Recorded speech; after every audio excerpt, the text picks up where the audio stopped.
आज हम कनाडा की बिजनेस सीरीज में अनदर ग्रेट बिजनेस अपॉर्चुनिटी को एक्सप्लोर कर रहे हैं which is self storage business. इस बिजनेस को हम दो पार्ट सीरीज में कवर करेंगे।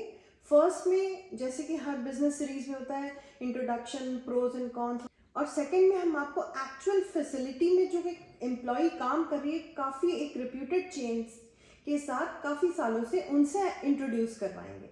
So here is part one of the self storage business series. Self storage business एक परफेक्ट अपॉर्चुनिटी है उन इंडिविजुअल्स के लिए जो कमर्शियल रियल स्टेट ओन करना चाहते हैं और लिटरली अपने घर और अदर एक्सपेंसेस को भी उसी में कवर कर सकते हैं। इस तरह की जो अपॉर्चुनिटी या सिचुएशन देख रहे हैं ये उनके लिए बहुत ही आइडियल बिजनेस है। ये one of the newest real estate asset class है, rather commercial real estate asset class है।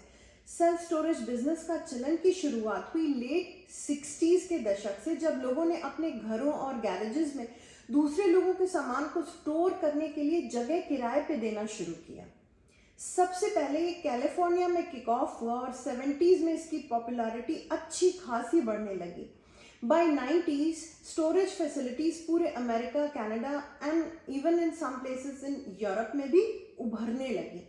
आज कनाडा में 3000 से भी ज़्यादा स्टोरेज फैसिलिटीज़ हैं, जो स्टैटिस्टिक्स कनाडा के हिसाब से काफ़ी कम है। जो रिक्वायरमेंट है, जो मार्केट साइज है उसके हिसाब से काफ़ी कम है, but it's a very growing industry. हालांकि सेल्फ स्टोरेज बिजनेस एक होटल, मोटेल या अपार्टमेंट बिजनेस मॉडल से काफ़ी क्लोज है, but it's actually considered a real estate industry, not a hospitality industry. इसीलिए इन्वेस्टर्स या बिजनेस ओनर्स इसे स्लाइटली डिफरेंट लेंस से देखते हैं। नेचुरली, क्योंकि सेल्फ स्टोरेज बिजनेस में सीजनैलिटी एंड 24/7 कस्टमर सर्विस का कांस्टेंट रोल नहीं होता है। स्टॉर्गेनाइज नाम की कंपनी जो सेल्फ स्टोरेज फैसिलिटीज के लिए सॉफ्टवेयर बनाती है, उनकी एक रिपोर्ट के हिसाब से 2022 में world wide self storage market की एस्टिमेटेड वैल्यू 54 बिलियन थी, और इस इंडस्ट्री की जो ग्रोथ प्रोजेक्शन है with CAGR of 7.53% between 2022 and 2027 तक वूपिंग 83.6 बिलियन तक पहुंचने की इसकी प्रिडिक्शन है। और नॉर्थ अमेरिकन मार्केट, मतलब कि कनाडा एंड US इस सेल्फ स्टोरेज मार्केट इंडस्ट्री का प्रोजेक्टेड ग्रोथ का लार्जेस्ट चंक है। सबसे बड़ा इसका चंक नॉर्थ अमेरिका यानी US और कनाडा में ही देखा जाता है या उम्मीद की जाती है। आइए इस बिजनेस की बेसिक्स को मिलकर समझते हैं। ये सेल्फ स्टोरेज बिजनेस आखिर क्या होता है? सेल्फ स्टोरेज इन्वेस्टमेंट एक रियल स्टेट इन्वेस्टमेंट ही है जहां आप फंड्स इन्वेस्ट करते हैं ऐसी स्टोरेज फैसिलिटीज को बनाने के लिए जहां बदले में रेंटल इनकम आपको आती है। जो स्टोरेज यूनिट्स आप बनवाते हो उससे आपको उसका किराया मिलता है, यानी रेंटल इनकम आती है। आपके कस्टमर्स इंडिविजुअल्स भी हो सकते हैं या स्मॉल या मीडियम साइज बिजनेस ओनर्स भी हो सकते हैं, या जैसे यहाँ कनाडा में बहुत सारी ऐसी फैसिलिटीज होती हैं जैसे लैंडस्केप वाले, हैंडीमैन, प्लम्बर्स, इलेक्ट्रिशियंस, इस तरीके के जो काम करने वाले लोग हैं वो भी बहुत ज़्यादा इसको एज अ वर्कशॉप रेंट करते हैं। रेंटर्स अपनी ज़रूरत के हिसाब से आपसे स्पेस रेंट करते हैं, जो कि 1 मंथ से लेके 1 साल तक या कई कई सालों तक भी हो सकता है। पहले कॉन्स की बात करते हैं।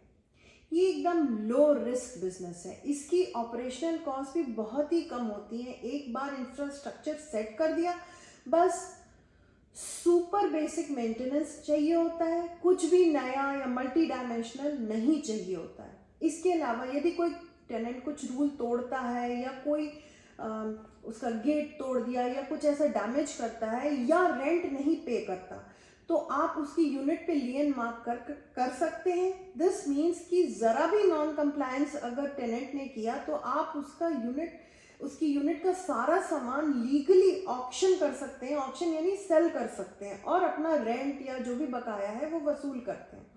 इसके अलावा सेल्फ स्टोरेज यूनिट्स की डिमांड भी मौसमी नहीं होती है। डिसेंट लोकेशन और थोड़ी C customer service, that's it. आपके यूनिट कभी खाली होंगे ही नहीं। ये सारे फैक्टर्स ही इस बिजनेस को एक्सट्रीमली लो रिस्क बिजनेस बनाते हैं। Very high demand, students, families से लेके बिजनेसेस तक सभी को स्टोरेज फैसिलिटी चाहिए होती है। चेंजिंग लाइफस्टाइल, लोगों की need to move specially during and after Covid ने इस इंडस्ट्री को जबरदस्त ग्रोथ दी। Self storage business upward trajectory पे है। हाई डिमांड की वजह से आप हाई रेंट भी चार्ज कर सकते हैं, जो कि इस इंडस्ट्री में स्पेसिफिकली देखा गया है कि रेंट काफ़ी बढ़ रहे हैं, which makes this business very cash flow rich. Economic durability, 2009 के इकोनॉमिक क्रैश और पैंडेमिक दोनों ही तरीके की मार्केट की उथल पुथल को इस बिजनेस ने इतने अच्छे से वेदर किया है। जहां मार्केट में अनगिनत बिजनेस बंद हुए पैंडेमिक के टाइम, ये बिजनेस अनआर्ग्यूबली थ्राइव करा है, फला फूला है। इसकी लो ऑपरेटिंग कॉस्ट और मिनिमम मैन पावर रिक्वायरमेंट इसे एक्सट्रीमली प्रॉफिटेबल बनाती हैं। Extremely low maintenance, self storage infrastructure एकदम सरल and very easy to maintain होता है। एक बार जब आप इंफ्रास्ट्रक्चर बना लेते हैं तो आपको आमतौर पर इसके लिए कोई हैवी मेंटेनेंस या trained and super professional staff या हैवी एक्सपेंडिचर ऑन मेंटेनेंस नहीं करना होता है। आपको केवल डिसेंट लाइटिंग, एक अच्छा security system, fire protection system, pest control के साथ बस एक सेफ लोकेशन की ज़रूरत होती है। Flexible business model, self storage business model is so flexible कि आप अपनी स्टोरेज फैसिलिटी स्टार्ट कर सकते हैं एक एम्प्टी बिल्डिंग या एक खाली गराज से भी, और एक बार आपको जब मुनाफा हो जाए और you get a hang of it तो आप इसको अपस्केल कर सकते हैं। मिनिमम मैन पावर नीडेड एक फैसिलिटी को रन करने के लिए, आपको कोई स्किल्ड एम्प्लॉयज नहीं चाहिए। इनफैक्ट एक single person can also manage this business very very easily, यानी वो सारे एस्पेक्ट जैसे मार्केटिंग, मेंटेनेंस, कस्टमर रिलेशन, सब कुछ बहुत इजीली मैनेज कर सकता है। इनफैक्ट जो हमारा पार्ट 2 होगा इस सीरीज का, उसमें हम ऐसी ही एम्प्लॉयज से आपको इंट्रोड्यूस कराएंगे। अलाइड इनकम सोर्सेज भी हैं इस बिजनेस के, जैसे कि वैले सर्विस। आप अपनी स्टोरेज फैसिलिटी में कई अलाइड बिजनेस या इनकम जनरेट कर सकते हैं, जैसे कि वैले सर्विस, यानी आप अपने क्लाइंट के घर या ऑफिस से उनका स्टफ पिक करके उनकी स्टोरेज यूनिट डिलीवर करके वहाँ स्टोर कर सकते हैं। Storage supplies, boxes, carton, packing material, इस तरह की सारी सप्लाईज आप अपने यहाँ देंगे तो इन मोस्ट केसेस कस्टमर्स आपसे ही आके लेंगे। मूविंग रेंटल्स, जैसे कि मूविंग वैन्स और ट्रक, ज़्यादातर स्टोरेज फैसिलिटीज़ अपने व्हीकल्स भी रेंट पे देती हैं। आइए बात करते हैं कॉन्स की। सबसे बड़ा कॉन इस बिजनेस का ये कि इसमें रियल एस्टेट इन्वेस्टमेंट काफ़ी बड़ा चाहिए होता है, but they are ways to get funded through mortgages, vendor financing etcetera.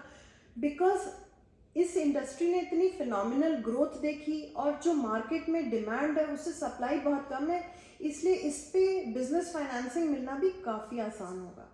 अगर आप एक चलती हुई फैसिलिटी को लेते हैं, उसकी कंपैरिजन में एक नई ग्राउंड अप बनाते हैं, तो पुरानी फैसिलिटी ज़्यादा एक्सपेंसिव होगी, क्योंकि टेक्नोलॉजी चेंज हो रही है, नए नए चीज़ें आ रही हैं, जैसे सब कुछ नो मैन फैसिलिटी अब काफ़ी इस बिजनेस में प्रैक्टिस होती है।